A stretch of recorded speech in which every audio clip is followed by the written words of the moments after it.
Syria, can we expect an announcement on a pact between Syria and Israel, or an announcement on them joining the end to ISIS? Yeah, you can expect some announcements on Syria. We want to see Syria become a country that's very successful, and I think this leader can do it. I really do. I think this leader can do it. And people said he's had a rough past. We've all had rough pasts.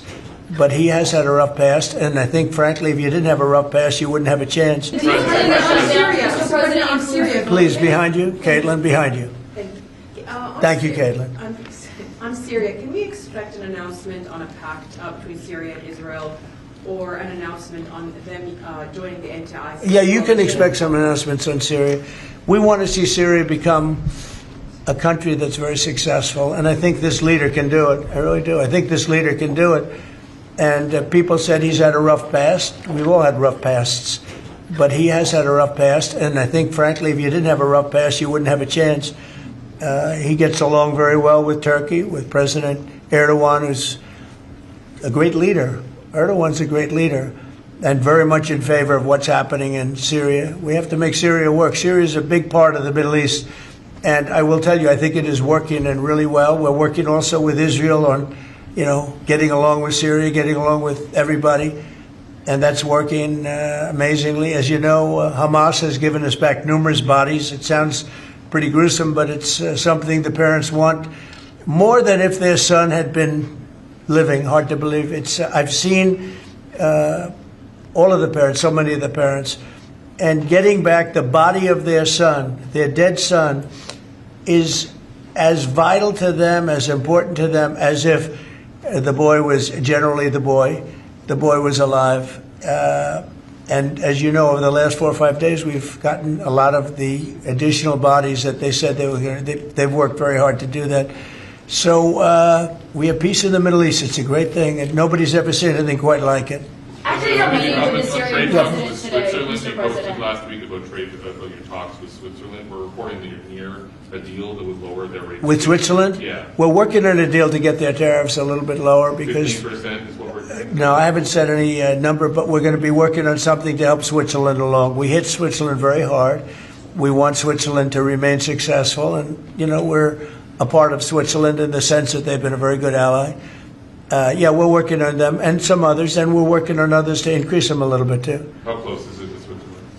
Switzerland? What, do you have something to do with Switzerland? No. He wants to buy a watch. He wants to buy a nice watch. Right? He wants to buy a nice Rolex, right? We'll give Rolex some publicity because Rolex has they've been very nice, Now, look, it's a beautiful country. It's a small country, but economically very big. So we're working on something. Caitlin? After a meeting with the Syrian president earlier today, Marjorie Taylor Greene, who is a big ally of yours, said that she would rather see you focused on nonstop domestic policy meetings here at the White House instead of nonstop foreign policy meetings.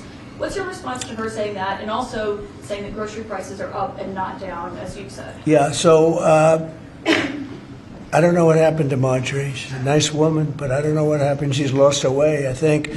But I have to view the presidency as a worldwide situation, not locally. I mean, we could have a world that's on fire where wars come to our shores very easily if you had a bad president. We had a horrible president, and we ended up with Russia, Ukraine, and we ended up with other disasters, too. Don't forget, I put out 8 wars, 9 to come. I think I'll get the other one taken care of, but I put out 8 wars.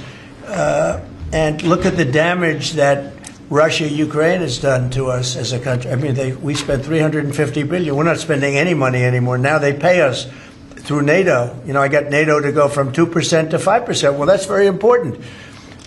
When you're president, you really sort of have to watch over the world because you're going to be dragged into it. Otherwise, you're going to be dragged into a world war.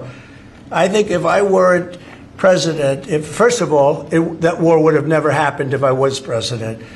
And if I weren't president, that war could have led to World War III. It won't. It's not going to anymore. But when I first got in, I said, wow, this situation could lead to World War III. And I got NATO together. I got everybody together.